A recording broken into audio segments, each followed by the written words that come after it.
ఆదికాండము 4వ అధ్యాయం 4వ వచనంలో హేబేలు కూడా తన మందలో తొలుచూలును వాటిని క్రొవ్విన వాటిని తీసుకొచ్చి దేవునికి అర్పణగా ఇచ్చాడు.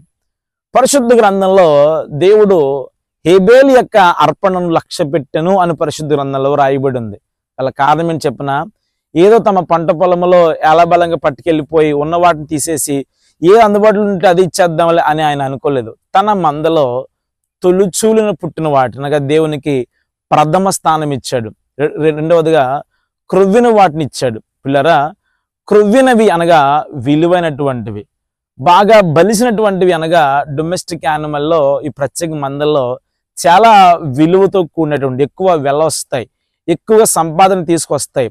అలా తనకి ఏదైతే జీవనాధారం అనుకున్నాడో, ఏది తనకు లాభసాటి అనుకున్నాడో, ఏది తన దృష్టిలో మంచిది గొప్పది విలువైంది అనుకున్నాడో ఆ విలువైంది పట్టుకొచ్చి దేవునికి అర్పణగా ఇచ్చాడు.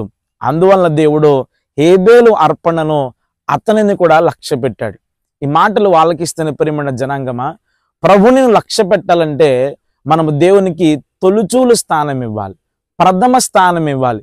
నీ నిర్ణయాల్లో, నీ జీవితాల్లో, నీ కెరియర్లో అన్నిట్లో కూడా దేవునికి మొదటి స్థానం అనేది నువ్వు అనుగ్రహించాలి. దేవునికి మొదటి స్థానాన్ని నీవు ఆయన అలంకరించాలి.